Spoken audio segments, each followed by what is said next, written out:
seminars to support the career development of scholars in philosophy of religion who develop their research from and or on underrepresented geographical regions and traditions.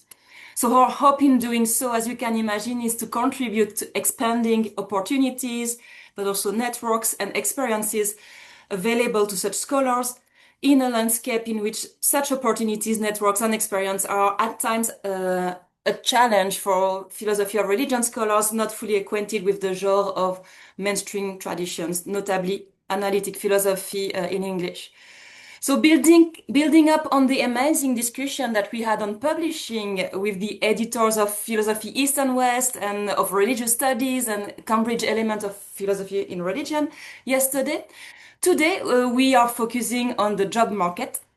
So permanent and postdoctoral positions, especially in Europe and North America. And for this, we are thrilled to have an excellent lineup of speakers focused on different aspects on philosophy-specific job market experience in the United States, but also on philosophy as it happens in non-philosophical departments, notably area studies and religious studies, and as it is regularly the fate of non-Western philosophers.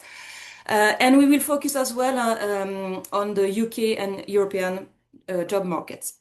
So before I hand it over to my colleagues, one last remark. The following discussions will be based on the questions that some of you sent ahead of time. But like yesterday, really, we are very much welcoming any live question you may have. So no, I realize that we are all muted for practical reasons, but there is a Q&A box at the bottom of the screen. So you are warmly invited to type your questions there and we will read them for you. Thank you very much. And so without further ado, I would like to warmly thank our three excellent speakers today for their willingness to join these discussions. So Professor Jennifer Morton from the University of Pennsylvania, Dr. Anna Bajzelj from the University of California, Riverside, and Dr. Martin Pickup, the PI of the Global Philosophy of Religion project here at the University of Birmingham. So thank you so much. And may I please invite you, yes, who shall I start with? Maybe Jennifer, if you could introduce yourself a bit, that would be wonderful. Thank you very much. Yeah, I'm happy to be here. And I'll just say a little bit about myself. And then we can turn to some of the questions, right? Marie-Hélène? Yeah, okay. Yes. So I am professor of philosophy and education at the University of Pennsylvania. I've been here for about 5 years, and before that, I was at UNC Chapel Hill, and before that, at the City College of New York, which is part of the public university system in New York City. I'm originally from the Global South, so I grew up in Peru, and I was there until college. I came to the United States for college. So a lot of my education has been within the kind of analytic tradition in the United States, but I do have a connection to the Global South, and obviously I made that transition myself at some point. And maybe this will come up later, but I had to navigate like visas and immigration stuff and all of that throughout my career. So if that's helpful, also happy to talk about that. I work mostly in moral and political philosophy. I work in philosophy of agency, philosophy of education, and philosophy of poverty. I would say that I'm most familiar with philosophy departments and a certain kind of philosophy that gets done at places like Penn. But I have also been at very different kinds of institutions, not just like, elite R1s like I am now. So happy to share that perspective. Yeah. Amazing. Thank you so much. Anna, would you like to say a few words about your own path? Thank Yes, you. of course. And thank you so much for this kind invitation. I'm really, really excited to be here. So I'm associate professor in the Department for the Study of Religion at the University of California in Riverside. Here I also hold the Srimad Rajchandra Endowed Chair in Jain Studies. I specialize on the pre-modern history of South Asian philosophy. I'm mainly interested in metaphysics, ethics, philosophy of action. I was trained as a philosopher at the University of Ljubljana in Slovenia. So I did all my training in Europe, but now I work in the US in the Department for the Study of Religion. So I kind of like switched disciplines, but I still work on philosophy, but I had to kind of teach myself the discipline of religious studies as well. I'm mostly familiar with the US academic job market in the humanities. I did 2 postdocs before this, one in India and one in Jerusalem. So I'm also happy to talk about that. And then now I have a tenured position in the US. So I also did a bit of a quick jump from the postdoctoral position to a tenured position. But I'm happy to talk about the in-between stage of the tenure track as well. Fantastic. Thank you. Thank you so much. And yes, Martin, could you say a few words? Thanks. Sure, thanks, Marie. As Marie mentioned, I'm the PI of the Global Philosophy of Religion project and based at the University of Birmingham, where I'm an associate professor in the philosophy department.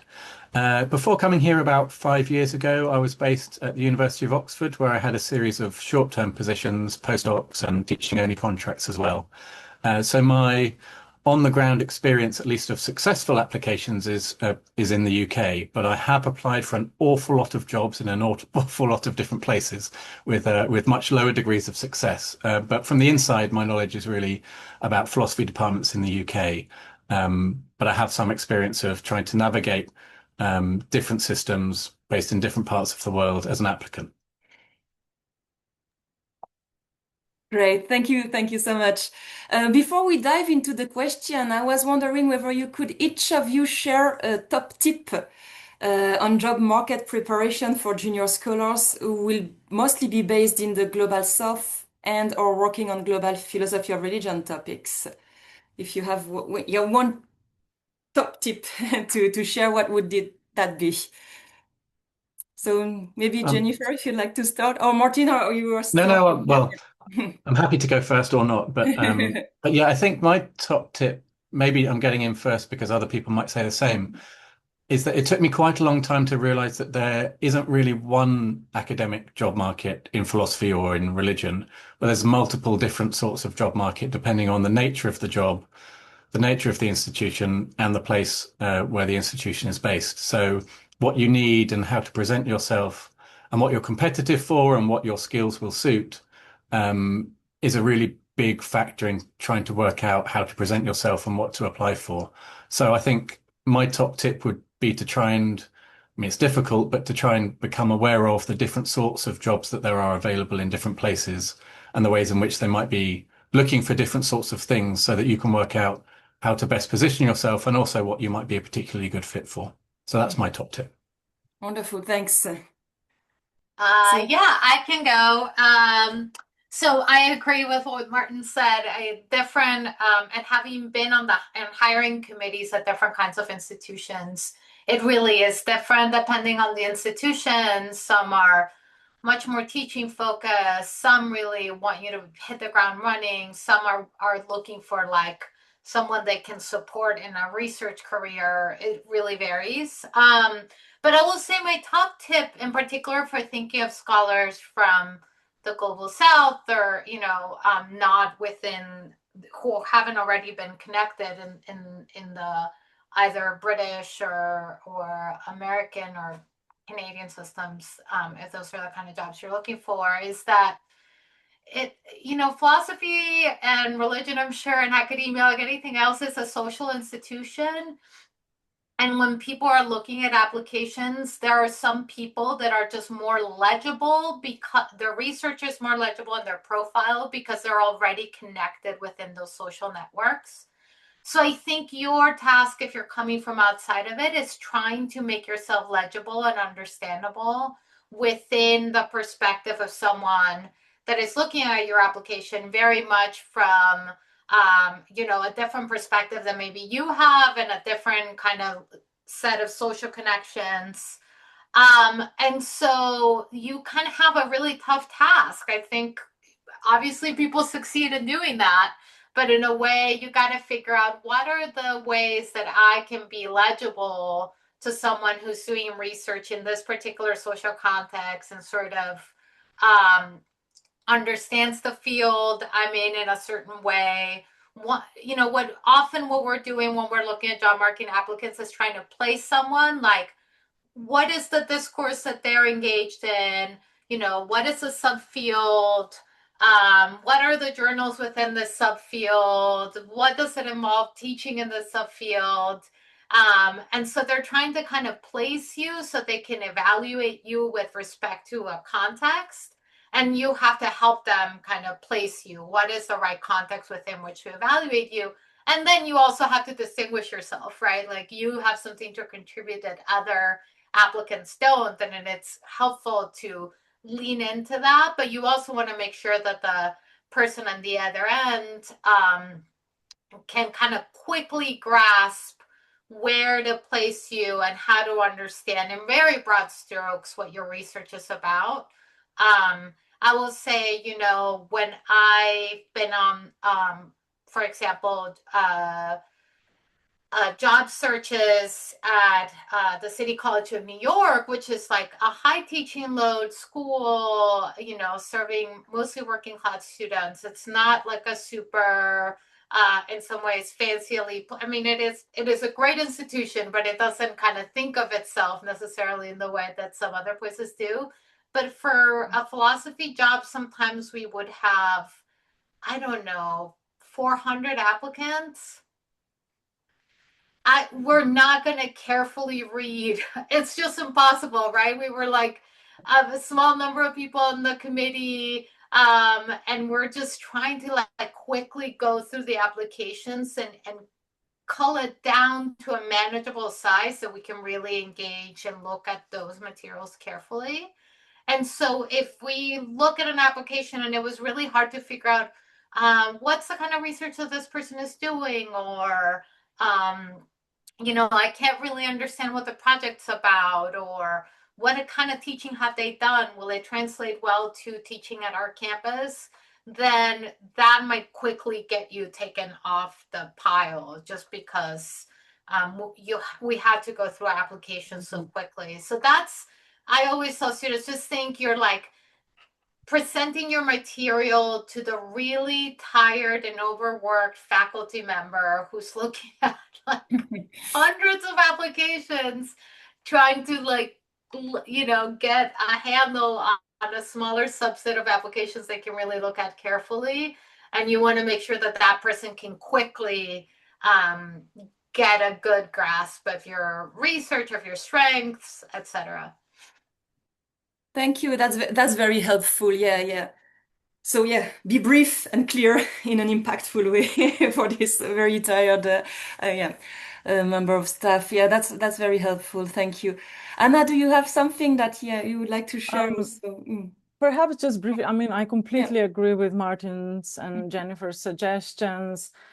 Tailor your job application materials. Generic job applications will just be set aside. They usually are not even considered, tend to be unsuccessful. For example, you get a set of job materials and you send the same ones to all the institutions. That is really not, I would not advise that. And tailoring really includes, as Martin suggested, country, field, university, the specific department you're applying to. So always try to understand what the needs of the department are, what the mission of the department is. A lot of it you will find in the job ad itself. So read the job ad very carefully and then tailor your job materials accordingly. I would say one of the most important job documents, and I'm sure we'll talk about this later, is the cover letter sometimes, and maybe the CV. Sometimes it's the only documents that the committee will read when you have 400 applications or, in the hundreds. So that can really influence whether the committee will read the rest of your application. I would also maybe add, and this sort of connects to what Jennifer has been saying, to show or kind of be able in your job documents to speak to non-specialists. Never assume that people who are reading your documents understand your specific field of research. Try to speak to scholars who are non-specialists and speak about how your research is not only important for your kind of your narrow field, but also to the field of philosophy more broadly, or to the field of religious studies more broadly, or whether it addresses some important questions in the humanities, broadly speaking, beyond your narrow specialization. I think that can go a long way. And then, you know, this really depends on various positions. Some positions like postdoctoral positions are very research focused, but when but I think it holds also for postdoctoral positions, but especially for tenure track and tenured positions. You have to know that selection committees, hiring committees are hiring a colleague, right? So it's not just based on meritocracy. It's not just brilliant research. They're hiring someone that they can imagine working with for a long time. So collegiality, all sorts of qualities also factor in, but I'm sure we'll talk about that later on. Yes, yes, we will. Thank you. That's very, very helpful. That's great.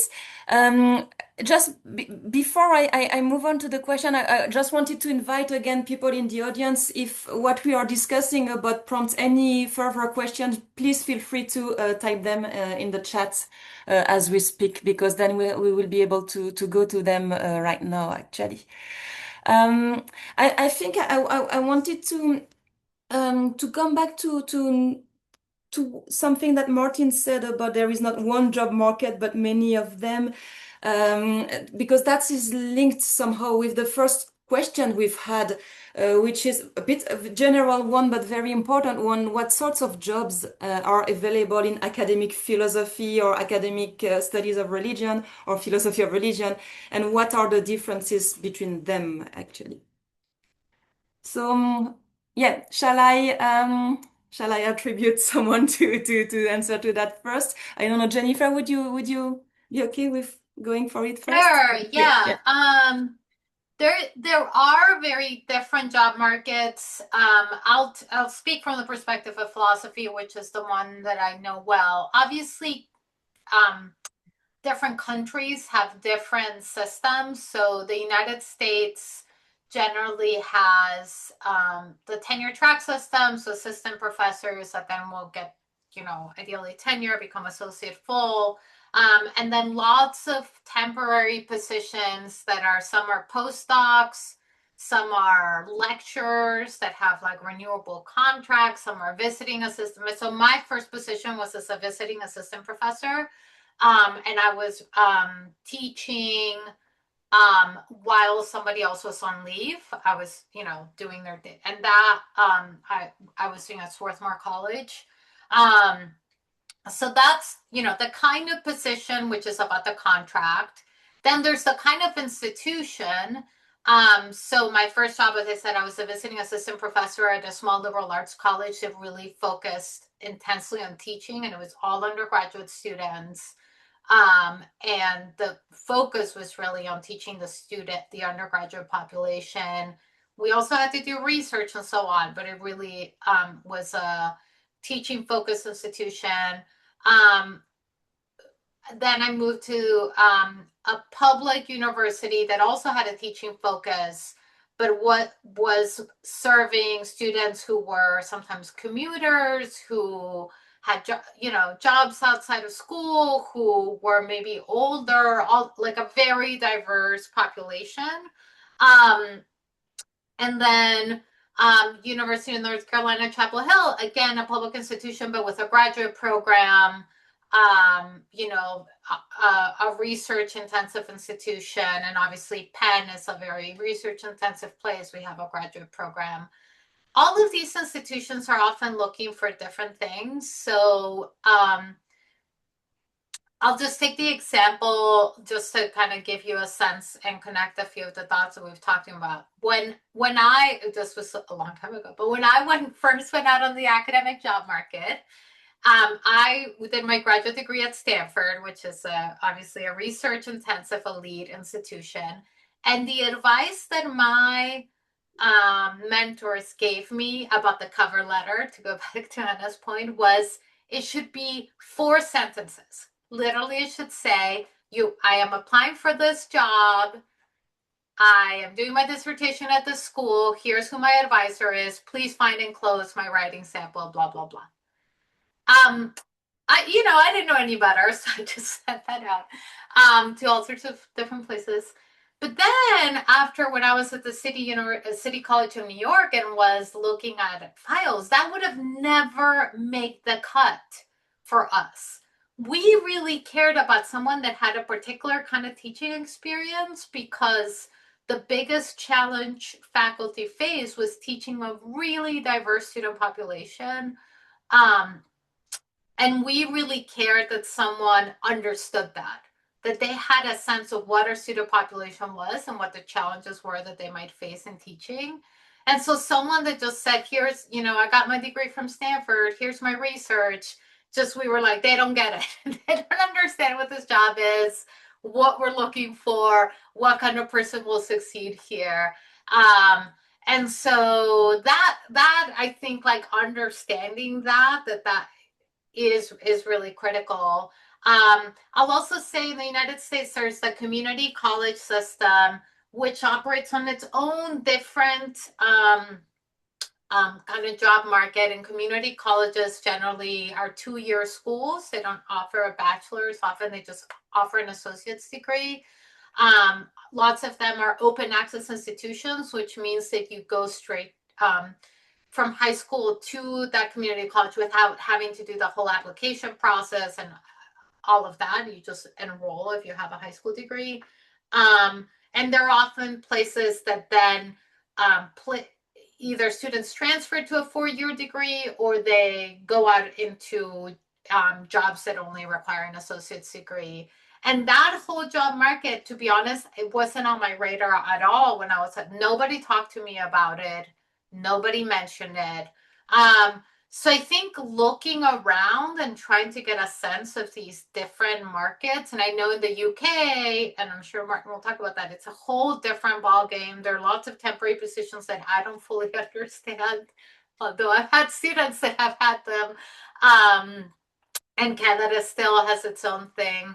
So you really have to do your research to understand, in some ways, the bureaucracy of these different places, and like, what do they need from you in particular? And you might be better placed, depending on your experience, to apply for some of those jobs versus others. I think my first year on the job market, I wasn't really well placed to apply for a teaching position, and I really had to get that teaching experience in a temporary post when I was a visitor at Swarthmore, to be able to, like, credibly make the case that I could teach at a teaching focused institution. I don't think before that I would have really had the requisite experience. So yeah. Yeah, thank you. Thank you so much. Does anybody else has something to say on the different job markets? Maybe it's worth me saying something job market. about the UK context, Yeah. as Jen has suggested. Yeah, I think there are some differences here.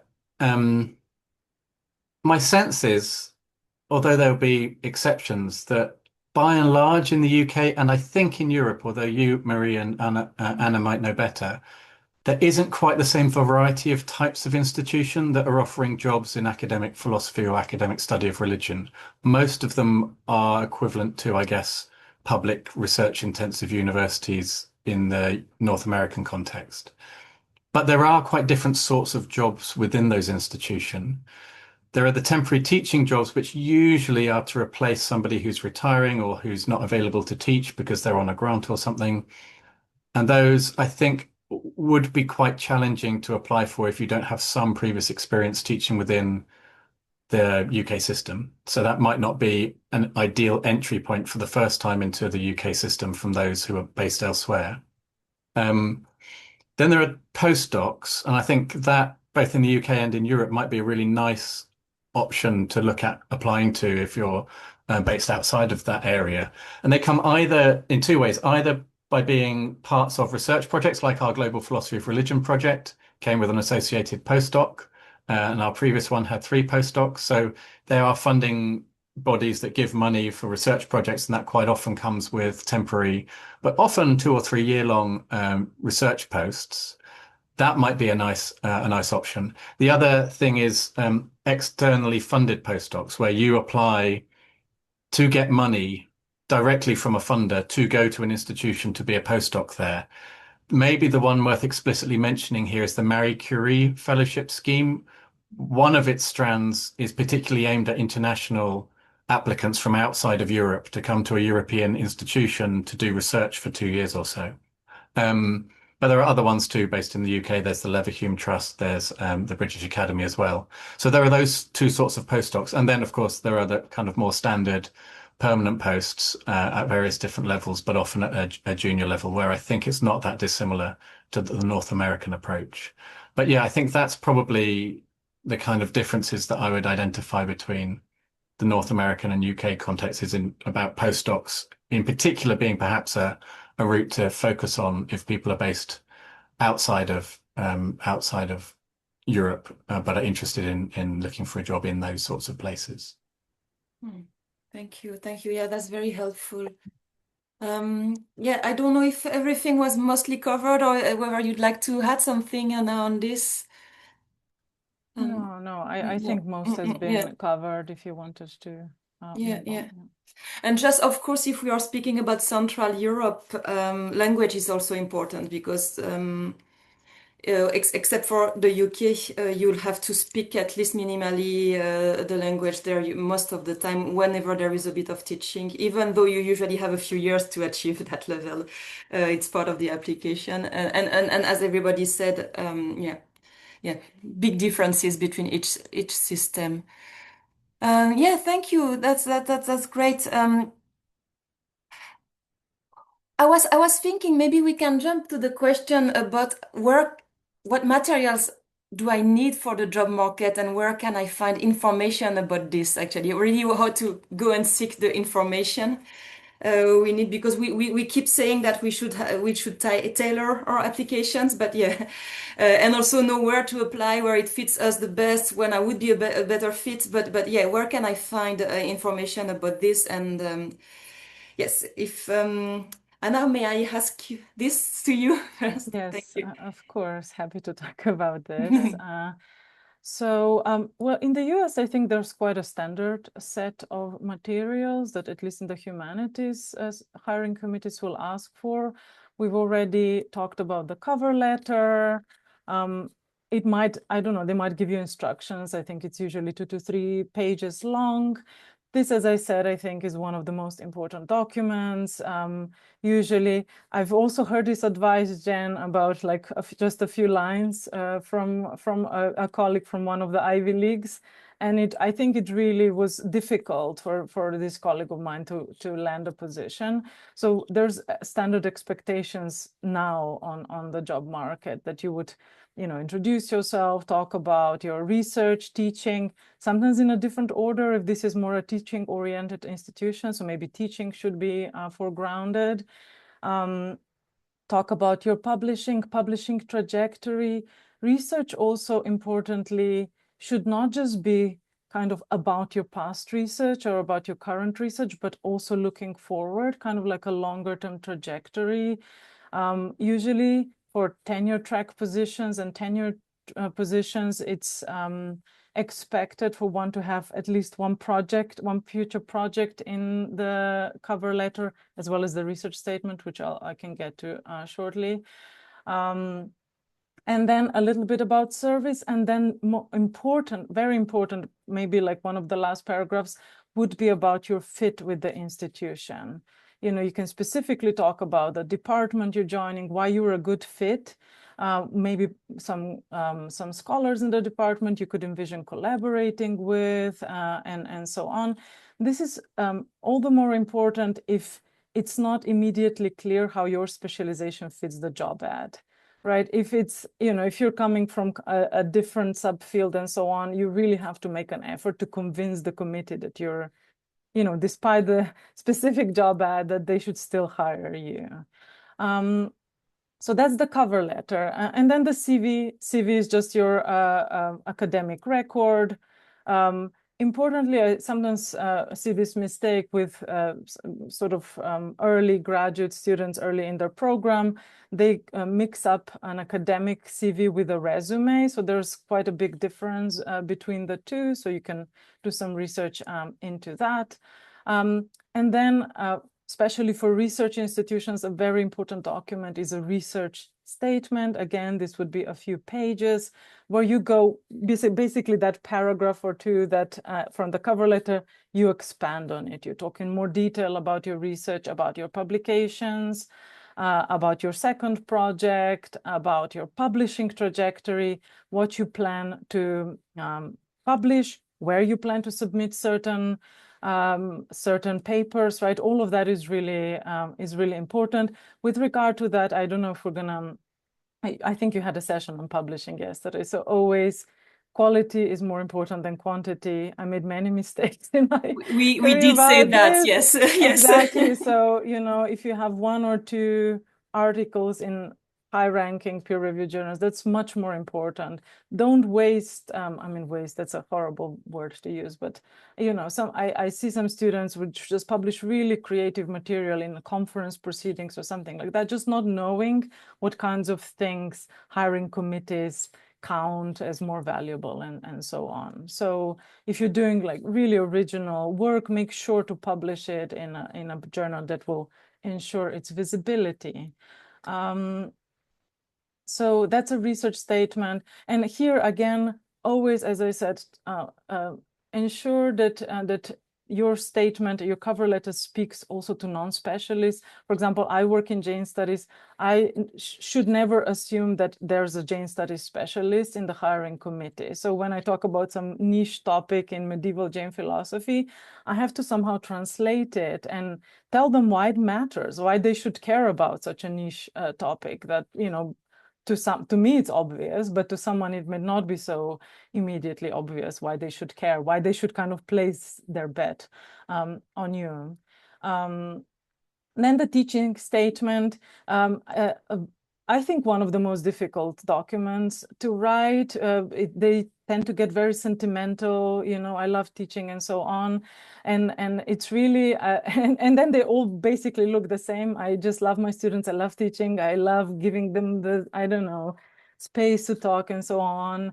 But really what I think hiring committees are looking for is concrete examples, how, you know, how you actually structured your classes, your teaching methods, your teaching strategies, what kind of assignments you're doing, what was a really successful lesson. I mean, you can just provide a very concrete example of a class that you thought that you thought went really well.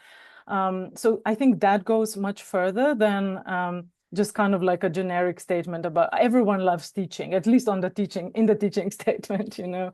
So I think that can go much further. So that's a really difficult, I think, document to write. Talking about the difficulty of writing documents, I would give yourself a lot of time. Usually the first set of job documents you write are not going to be good. So give them to someone else to read with a critical eye, and then just revise them and rewrite them, and they will eventually get better as you get more feedback and as you learn more about how, you know, there's certain kind of unspoken rules around them. Then I think it really, I had to write a diversity statement for my job application. I think that varies from institution to institution. That's really about inclusive teaching, inclusive mentoring, and so on. Sometimes for especially institutions that are focused more on teaching, you will have to submit a whole kind of teaching portfolio that also includes teaching evaluations. So basically evaluations of your past teaching, sample syllabi sometimes. In your teaching statement, I would also say you can it's good to also indicate what kind of courses you are already able and willing to teach, especially if those are indicated in the job ad. You could say, you know, you can say a little bit about that you're willing to teach them. There's usually, if they include it in the job ad, that means that they have a gap in teaching this course. So that can be in your favor. And then a writing sample, right? That can be a published article, a book chapter, or chapter of your dissertation, something like that. And then letters of recommendation. So for junior scholars, this will often come from your committee members. It's always good to have someone outside of the, especially as you kind of progress on the academic path, to have like an increasing number of external letter writers. I will also say I was a bit, when I first came to the US, I was a bit shocked by the difference in letter writing from Europe. The US expects very glowing letters of recommendations, and sometimes European letters of recommendations have nearly derailed some candidates' chances, because they were kind of like, yeah, this person was good in the class, and they were okay, or something like that. Europeans tend to be a bit more moderate in their evaluations, and it's just good to know what is expected, because basically US letters of recommendations tend to be very glowing. So it's good to know that. Okay, I think that's about it. Sometimes it might vary. Maybe some job ads will ask for something else. And maybe Jen, I don't know, and Martin, if you have something to add. But I think that's what I've usually seen. Yeah. No, that's great. Thank you so much. I must tell that personally, I did have this French recommendation letter versus the ones in the States, and it was not really the same expectations. And I really enjoyed that you spoke about unspoken rules. There are those unspoken rules, and I think it's very important that, yeah, people sometimes reach out to people who already know those unspoken rules, and they really need, I think we all need good mentoring. So just one, I'm just seeing a question from Melody in the chat. What is the difference between an academic CV and a resume? I thought that was a good prompt as a question to maybe, could you tell a bit more about what would be in general expected in a CV for a job application, and also maybe something on its length or so. Yeah, thank you. And now, if you don't mind, Oh, yes, okay. And then I'll go to the others. Okay, so let me, it's many. Okay, so education, past positions, publications, and then kind of nicely organized, so that people don't lose themselves in it. So we say, peer-reviewed journals, book chapters, and then kind of, first books, of course, if you have any books, edited volumes, and then so encyclopedia articles, any kind of non-academic publications, and so on. You would also include any kind of professional experience, service on academic committees, mentoring, if you're mentoring graduate students, teaching experience. So anything academia related, sometimes languages, if that is relevant, if you work in such a field. For us, for example, Marie-Hélène, me and Jinesh, this is relevant. It's important for the committee to know that you know South Asian languages that you're working with. And then sometimes also letter writers are included in the end, people that may be contacted for teaching heavy positions. Sometimes you can also add someone that can be contacted specifically with regard to your teaching experience. Am I missing anything?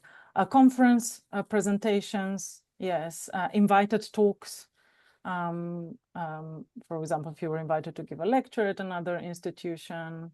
So it's really all academic. So resumes would include other kinds of job experiences. That doesn't go into an academic CV, anything academia related. And then again, there's kind of a particular format that scholars tend to follow. So you can just look at some scholars in your field, lots of CVs on various online platforms have a look at like a neatly organized CV and just try to organize your experience around it. That's also a good way to kind of track what kind of things you're doing, whether you're doing too much service, organizing too many events and things like that, rather than publishing, doing research-oriented things. You know, if one part of your CV is growing a lot, but the other one is not, that's a good way to also kind of track your academic path. Mhm. Okay. Oh, thank you. Thank you. Oh, that is hugely helpful. Yeah, there is a lot to be said about the materials too, yeah, that one needs for an application. I don't know, Jennifer, if you had something to add on all this, CV included. Yeah. I think one of the somewhat things to avoid or watch out for is that sometimes people, in an effort to really try to be attractive, sort of say, I'll teach anything, or let me include a blog post I wrote. You know, you're really trying to grasp at all sorts of things that you think might be helpful. But I think in general, you want to present your best foot forward and the things that you can credibly claim, right? So I can credibly claim to be able to teach these courses because I've either done research on them, or I've already taught them, or I TA'd for a class that taught them. And same, I think, with publications, we're looking for ideally peer-reviewed publications or publications that come out in, you know, well-respected edited collections or something like that. So you just really want to make sure that you are signaling also that you understand what are the real kind of, in some ways, the valuable signals to send, right? And not like, I think sometimes when people do that, it's then you start to wonder, like, do they really understand what we're looking for? And you don't want them to wonder that, right? You want to, like, we take teaching seriously. So if we say we want someone to teach a class on, I don't know, AI ethics, which is all the rage these days, we want to know that you actually have the background to be able to do that, not that just that you're willing to do it. And so you really have to make a case for it in your materials. Thank you. Thank you. Yeah, that's great. Martin, do you have anything to add on this, or did we cover already a lot of things on I think, materials?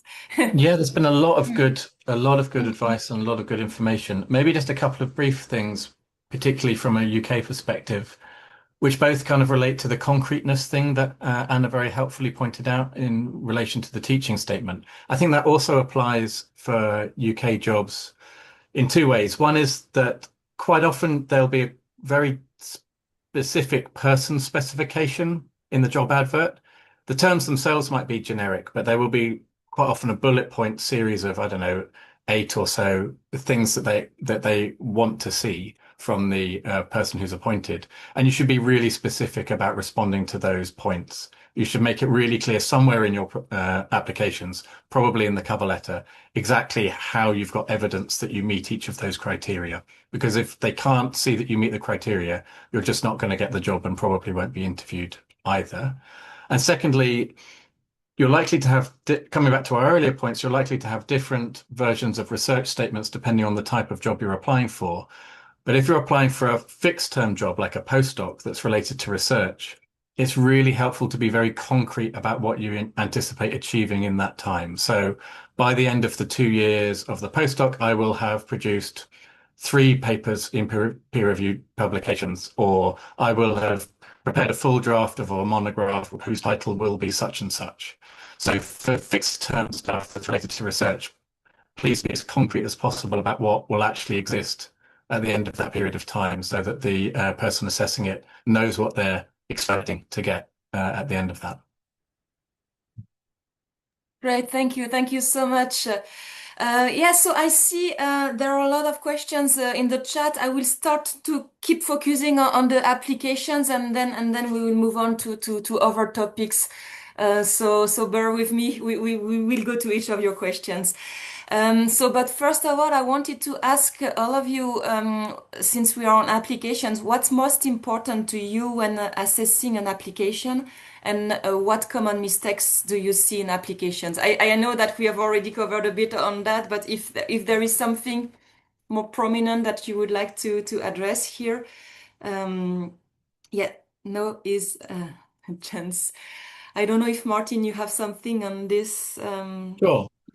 I think the way I go about assessing an application usually is I start with the CV, and I do that both to try and make sure that the applicant fits what we need for that particular role, and also, to be honest, to get some sense of the quality of their research through looking at the sorts of papers that they've written and where they've been published. And I think that's where I start. And then for research related jobs, the next thing I might do is look at the writing sample and get a sense of what my assessment is of the quality of the research that they're producing. Those are probably, for the types of positions I've been involved with appointment committees for, those are probably my starting places, and what probably is most important. A lot of the other things like teaching and so on, I want someone to be a good teacher and a good colleague in terms of service, but those are kind of more like thresholds. Are they above the line or not above the line? Whereas research is the area where it feels like I'm a better position to make scale judgments about who's better or worse, rather than just whether someone does or doesn't meet the criteria. And then in terms of common mistakes, I think, to be honest, we've covered a few of them, and the most common one for me is not presenting yourself in a way that shows that you fit with the particular job. And we've talked a little about that already. Mm-hmm. Okay. Yes, thank you. Thank you very much. And since you mentioned also, yeah, that hiring committees are looking for colleagues with someone to work with, actually. I'm just jumping on this question from Dr. Ramos Francis Dick. I don't understand someone they could work with for a long time, as suggested by Professor Anna Bajzelj's comment. I don't know, Anna, if you want to respond to that, but the way I understood it is we are not only looking for someone who is good at what they are doing, but we are looking for someone with whom we will be spending so many days in the week and working together to enhance the quality of the teaching we are giving in the whole department. So that I don't know if it's helpful or if it had something more on that, but we are also looking for someone we want to work with. So it's not only it's about the quality of the profile, and as Martin said that also, but also yeah, someone you get along quite well, so to speak. Yeah, so someone you want to work with. So I hope it answers that question a bit. Otherwise, yeah, just tell us more. Yeah, so Anna and Jennifer, do you have something to add on how you also appraise applications, where you start by looking at, and I know you've already touched upon that a bit, but yeah, common mistakes that you you would advise not to do. Sure, I can. I mean, I think it's similar to Martin. I think one of the things I'm looking for is to get a quick general sense of what the research program is, independently of particular papers or publications. So, because I think in the current academic context, there's so much focus on publications, which makes sense, right? And people are really trying to publish and trying to get journal articles. I did see a number of applications the last time we did a search in which there were lots of publications, and some in really high profile journals, but there was little sense of like a research agenda. It was more like this person had figured out that they could make one point here, one point there, and get it through peer review, which is great, right? Like but at least for a research intensive job where we're looking at junior scholars, we wanted to get a sense that there was like a project, like something, kind of larger that these pieces were a part of. And sometimes I found that the application didn't really give me a sense of that. So that's something to kind of think about. We want to have a sense, and to some extent, this is just for us trying to understand your research, but a sense of like a narrative around like why these 2 or 3 papers? How do they connect? What's the larger ambition of the research trajectory you're in? The other thing, and Anna already mentioned it, but maybe I'll like spin this in a slightly different way. When you're looking at teaching statements, they do really become very generic. And people just say, you know, like, yeah, I love teaching, like Anna said. But one way that I think that can be helpful to kind of get you out of that mindset and say something useful is that when I'm reading teaching statements, I ideally want to learn something that I could use in my own teaching. So you might think you want to say something with enough detail and concreteness that someone who's experienced teacher could look at it and be like, oh, I haven't tried that, or I'll try that next time I'm teaching this class. So it's at that level of detail that you want to, and I think just giving someone a sense of who you are as a teacher in a very specific kind of way, and that can look very different depending on who you are, what you're teaching, etc. But if I can get a really concrete sense, that's a way for me to picture the person who's writing all these applications, right? Like picture them in the classroom. So that can really be a way of distinguishing yourself from the pack. Okay, thanks. Thank you.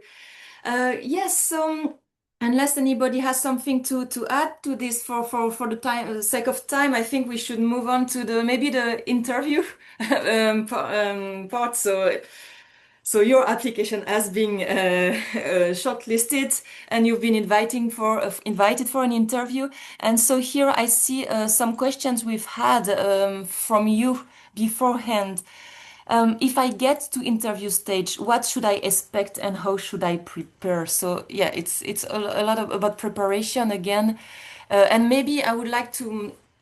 Maybe I would like to pack this with somehow different question, but that keeps happening very quickly after. How do I deal with steady and consistent rejections also from job fellowship applications without losing focus? So yeah, how can I prepare and how can I re-prepare if I have had a past of unsuccessful application? So yeah, if let's zoom no more about the interview stage. How shall I prepare myself? Um, so yeah, Jennifer, if I may come back to you again on this. Yeah, sure. I mean, I think if you make it to the interview stage, you should pat yourself on the back. Good job. It's really hard to get to that point. The interviews, again, just as different institutions have different needs and function differently, interviews might look really different. So at some places that are teaching focus, the interview might really focus a lot on your teaching, and you should be prepared for that. How will you teach specific classes? You might get asked for questions about what is the challenge you face in your teaching? How did you deal with it? Suppose you have a student that is having trouble doing some of the basic, they maybe don't have very sophisticated reading skills or writing skills. How will you help them? Those sorts of questions. So you should be prepared for that. For a more research-focused institution, you really will get, you should expect that some people have read your writing sample and some have not. So you should both be ready to quickly summarize your research, but also get into the nitty-gritty details of your research papers. And that will be, and usually places might have like you'll have a first interview, which might be online, usually. And then if you get invited to in-campus visit, that also involves some interviews, but they generally have a different format. I would say just one, kind of tip I give graduate students is often when you're writing a paper, you might wait to have the punchline until the end, or the main argument at the end, or the middle, right? You're kind of building up to the main thing. in an interview, you don't know how long you will get. People might ask you, tell us about your research. And they might cut you off after a minute, or they might let you talk for 10 minutes. You want to make sure that if they cut you off after a minute, you got the most important part in. So the way that people talk about this sometimes is like the onion, right? Like you're peeling the onion. You start with the really, really important bit, and then you kind of unravel that idea little by little, more and more if you have more time. But you want to get the most important part in at the beginning. And then if you have time, kind of develop the argument or mention more about, how it fits with so-and-so's research or this or that work. But you want to get your central idea in first, and then go from there, because you don't know how much time you'll have. Same with teaching. So I feel like one of the mistakes I hear, or mistakes, like kind of things that happen that I hear from students, is that they didn't get to the main thing they wanted to say. Mm-hmm. They got asked, how would you teach this? And then there was a lot of preamble. And then they were like, okay, next question. And they never got to the most important thing they wanted to say. So you don't want to walk away with that. So, and to get that, to not kind of fall prey to that, you really have to practice your answers a lot. Like specifically, tell me about your research. You should have said that out loud, I don't know, 20 times to yourself, to other people. You should have like the 1 minute, the 5 minute, the 10 minute. You should have practiced that over and over and over again, to the point at which it sounds natural and you can just recite it. And so that's kind of the most important thing in preparing, and be ready for unexpected questions. I recently had a student who did an interview and was asked, how did you get into philosophy in the first place? Which is like a question I've never been asked in an interview. It was at a teaching kind of intensive small liberal arts college. And fortunately, he was able to come up with something that was compelling enough and got a job offer. So that's all great. But he was not expecting that to be one of the questions. So the more you prepare and have answers that you've practiced, I think the better off you are, but also there might be unexpected questions. I will also add one thing that might strike people as bizarre that happens, in particular if you're being interviewed at a public university in the United States, which is the context in which I know. You might notice that the interview feels really stilted, and that people are asking these prepared questions and going either in a particular order, or, like if we were doing an interview, Marie, you would ask one question, then I'd ask a question, then Morton would ask a question, and there's not a lot of back and forth. That can be the result of like human resources requirements, that everybody has to get asked the same question in the same order by the same people. It's an attempt to make sure that every interview is the same. But if you're not prepared for that, if you think, oh, this is going to be a conversation, you might be a little put off by the kind of formality of it, and just be aware of that. Yeah, thank you. Thank you so much. Anna and Martin, do you have something to add to this interview preparation discussion? Yes, maybe just something about just the format itself. I think very commonly nowadays, at least in the field of religious studies, the first interview is on Zoom. And that can be, maybe like, it can be like 30 minutes, 1 hour long. So that's kind of to come up with a short list. Maybe that would be usually something like 3-4 candidates. So that would be the first stage.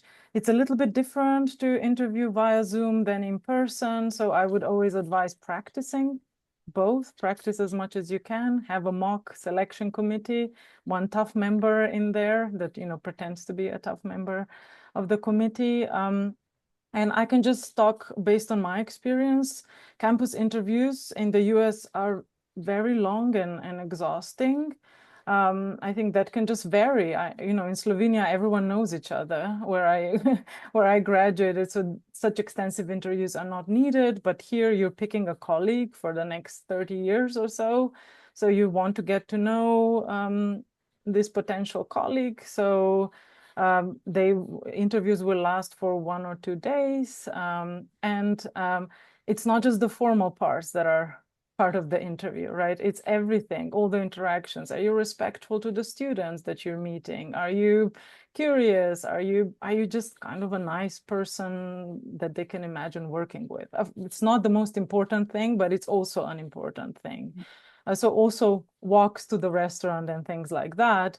So for me, review included, meetings with the official hiring committee, meetings with all faculty, an 1.5-hour meeting with graduate students. And then there was a separate meeting about the endowed chair that I am holding. My vision for this, which is an extra position. So, and then meals with various kinds of committee members. I also had a meeting with the department chair. I had a meeting with the associate dean. I went on a campus tour with a graduate student. I had at the end of, and then I gave a talk in the afternoon, jet lagged when you're really tired, you have to perform. And then there's a dinner with all the faculty and some graduate students. So it's really, it's quite exhausting, and it really helps to prepare. There's some things you can't control, some unanticipated questions, that it's good to just try to answer to the best of your ability.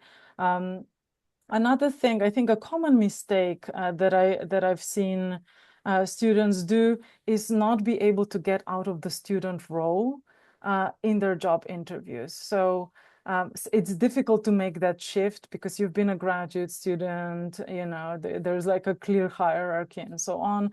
But suddenly during a job interview, you're more of a colleague than a graduate student. So it kind of is a little bit different way of interacting. So it's just something to keep in mind. Teaching-oriented institutions will usually also require a teaching demonstration in front of the students. So it's quite an extensive process. Many parts of it one is able to prepare for.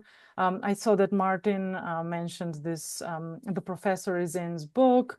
She also, Karen Kelsky's book, she also has a free blog online that has many, many questions that, can potentially be asked at a job interview. You can just practice those, and that kind of, it can help. When you're prepared, you're also less nervous. It's a less of a stressful experience. And then I also want to just add something about rejections. I have not met a single academic who hasn't received rejections. Our CVs are just successes, but we could easily have whole CVs of rejections, I think. So I think it's important to normalize rejection. Also, if you're not accepted for a certain position, it doesn't mean that your research doesn't matter. Doesn't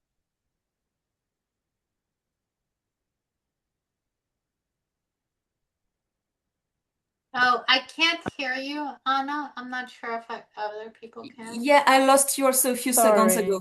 Yeah. Can you hear me now? Yes, Sorry, yes. I think I broke up a little bit.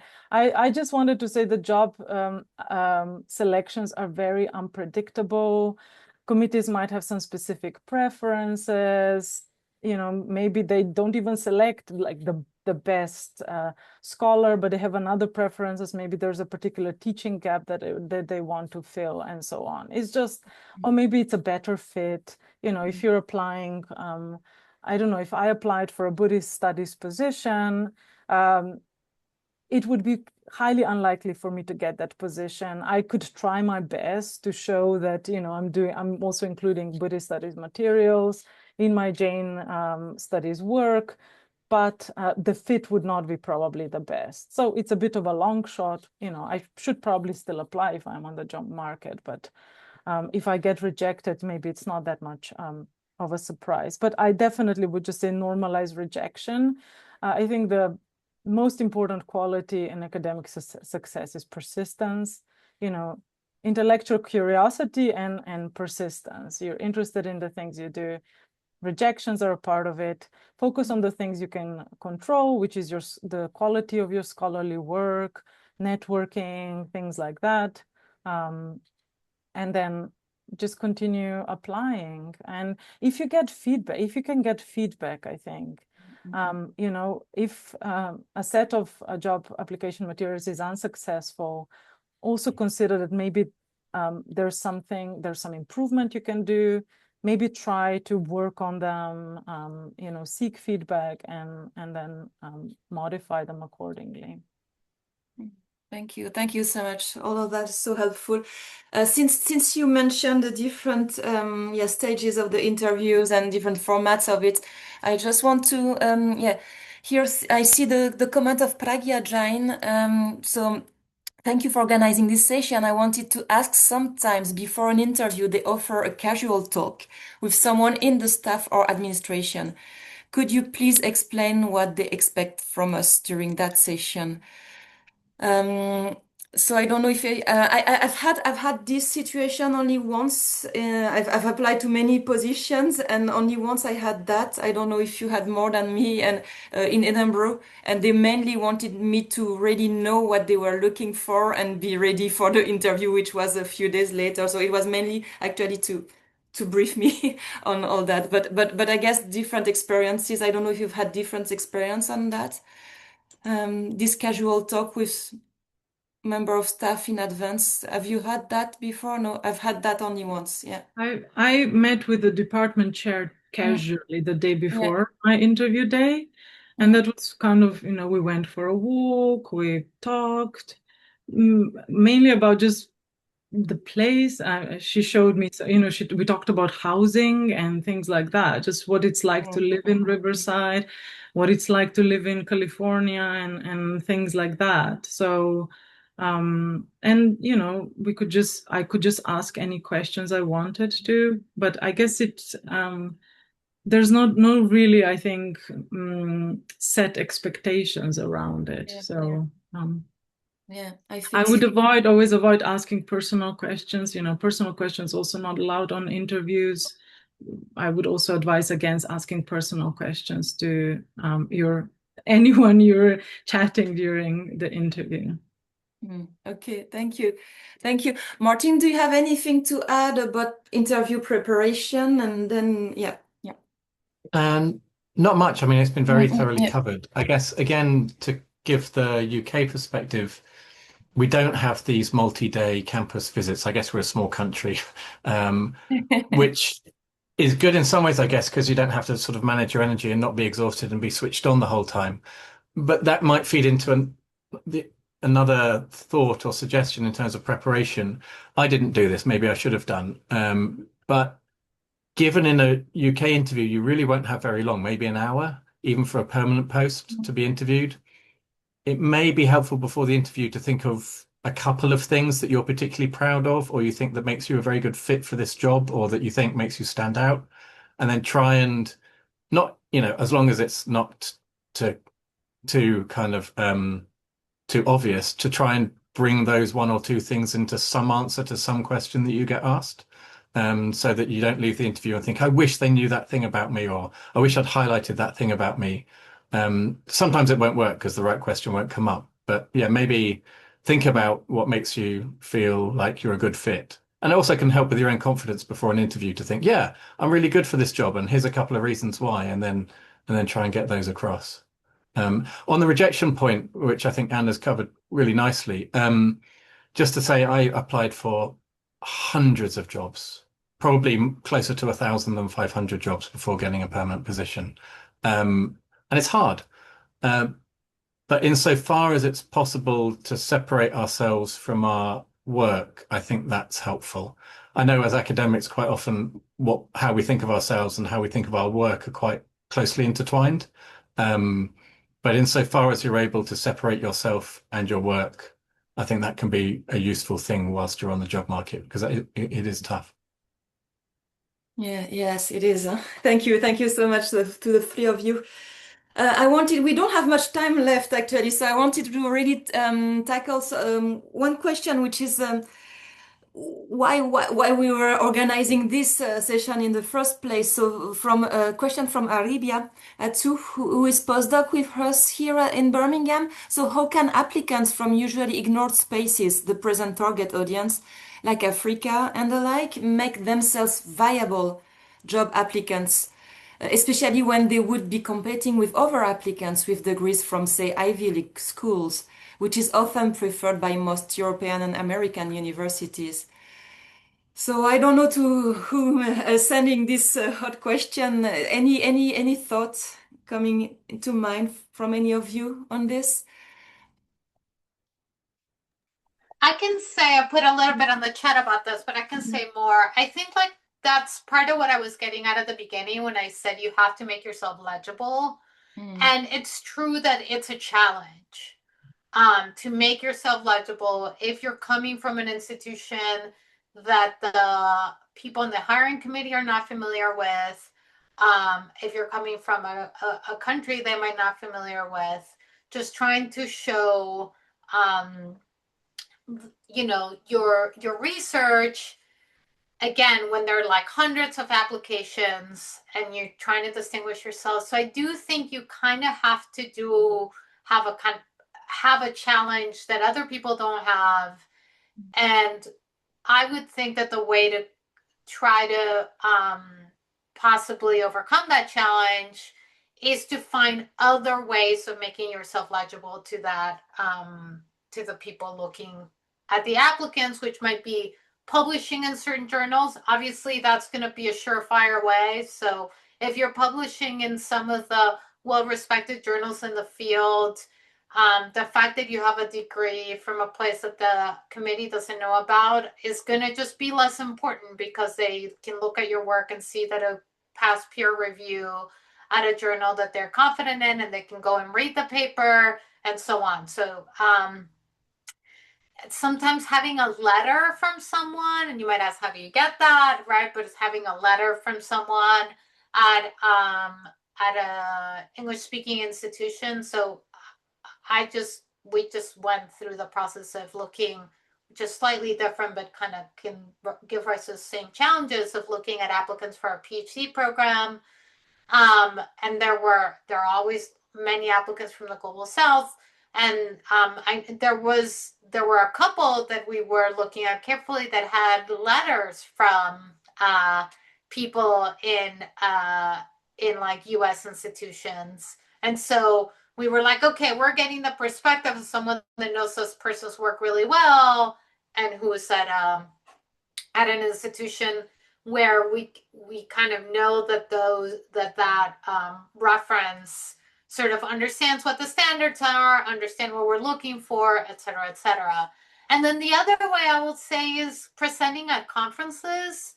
So if I go to a really, great conference presentation, I'm going to remember that person. And in fact, when we've had jobs before, I've reached out to people that I was impressed by their presentation at a conference and said, hey, will you, who I knew were junior scholars or graduate students, would you consider applying for a job? No guarantees, of course, but they like stayed in my mind because the conference presentation,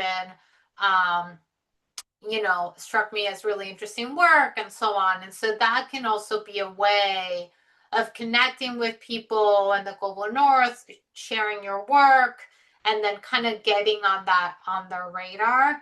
But I agree, it is a challenge. It's kind of a lot of noise you have to make yourself heard against, right? Like all the applicants, all this other stuff, they might not fully understand how to read your work or how to understand where you're coming from. And I think the more you can find ways of making yourself legible, or find other people who are kind of more in that sphere to explain your work for you or speak up on behalf of your work, those are all ways to cut through some of that noise.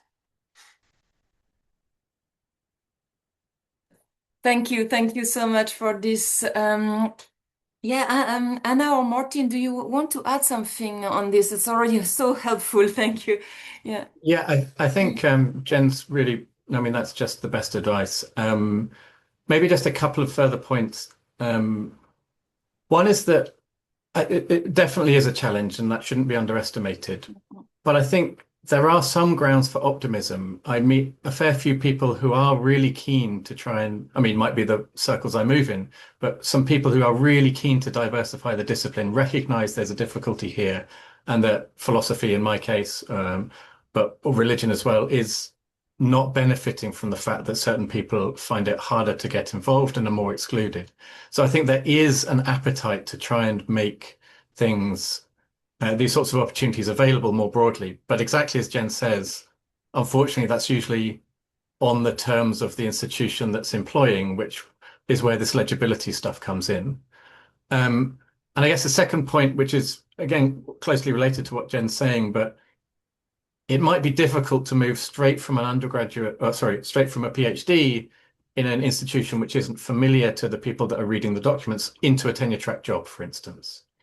So it might be a sort of step-by-step process. It might be getting a postdoc in a Western institution.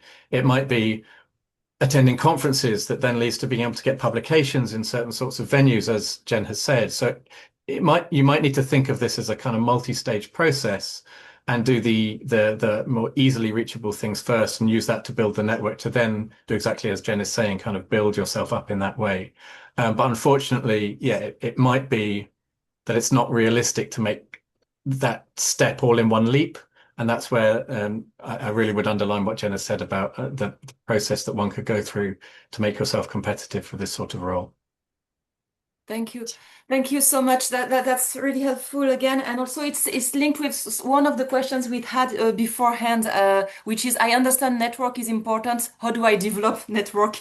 And I think the three of you said at some point, yeah, attend to conferences and then you might be invited to publish and then apply to postdocs. I don't know if you have anything to add also about networking, but yeah. This step-by-step approach that you're advertising here, I think is the answer also.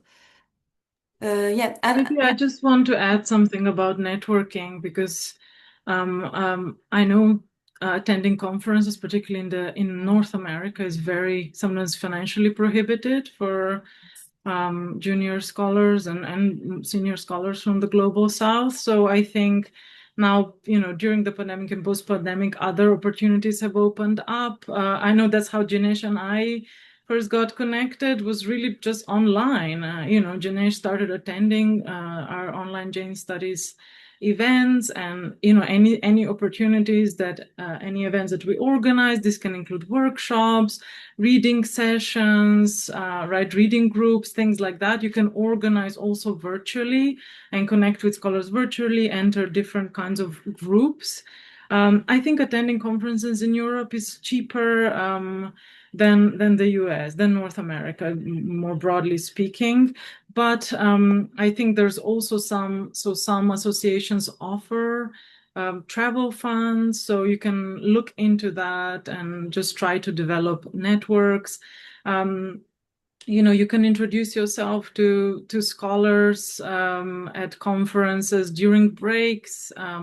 It can just be a short introduction, a conversation, and then maybe a follow-up email after that. Don't send them a whole dissertation to read in the first week after meeting, just keep it light and just show interest in the work, engage with conference presentations, things like that. And also really, I think, important networks to develop and conferences to attend are graduate networks, right?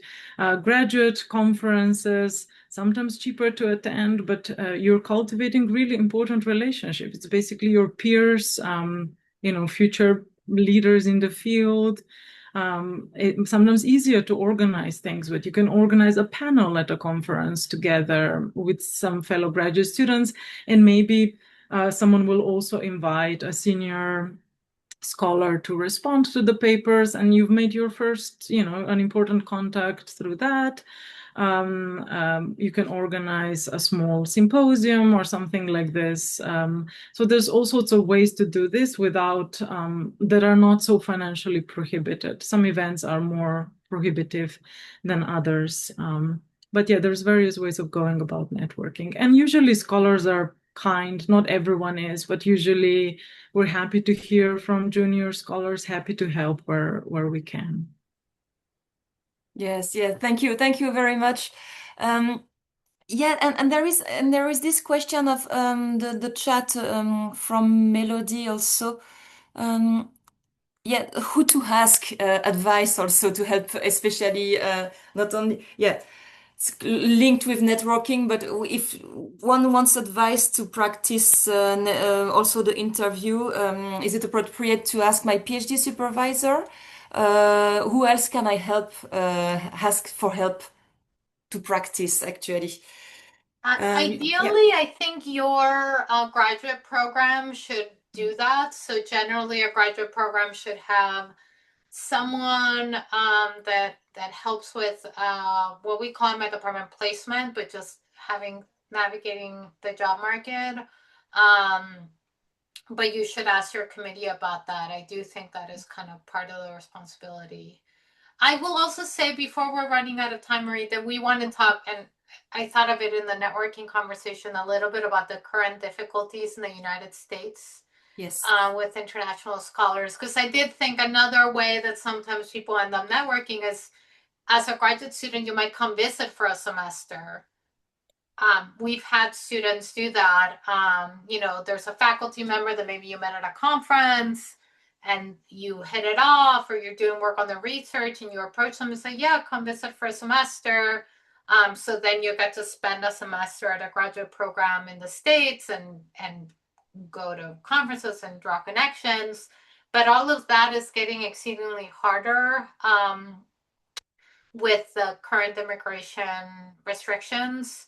So that is something to be aware of. And also in the job market, some employers in the United States, at least, are not looking at applicants where they will have to sponsor a visa because they don't want to deal with the costs or the legal challenges to doing so. So I'll say that when I was a student, I came here on an F1 visa, and I was here on student visas throughout, and then was able to get a kind of a work visa and then a green card and so on. But those pathways have just become so much more difficult. And I know that there are lots of international scholars that are dealing with that. So that is just something to be aware of. Hopefully it might get easier down the line, but at least for now, it is a more challenging environment for international scholars in the United States. And I think we just have to be kind of forthright about that.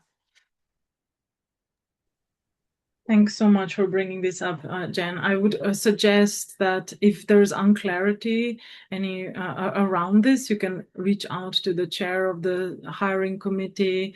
Universities also have international students and scholars offices that might help clarify some things around visas and the shifting situations or circumstances around this. Thank you so much I hope it has been helpful for all our participants. I found it very informative. If you have any further questions, do not hesitate also to come back to us and ask them to the project member. And I just wanted to say before we were ending this session that there will be a next meeting tomorrow. We will meet again for more discussions, and this time it will be about grant applications. And we will be hearing for a diversity of persons, especially grant winners. And so if you want more information and if you want to register, it's on the Global Philosophy of Religion website that you all have seen already if you have been registering to this event. And also I think Martin put that in the chat. So yes, unless any of us would like to add a few words to our discussions, I think we have been tackling most of the questions that one might be asking oneself in order to get into the job market, especially from less represented regions. And so thank you so much for being here, each of you, and I hope to see you all tomorrow for further discussion. And my very warm thank you for all our panelists today. Thank you so much. Thank you. Have a great evening or Thank you day. for organizing this. Thank you so much. Thank Thanks. you. Bye. Take Thanks, care, everyone. everybody, and thanks for the questions. Thank you.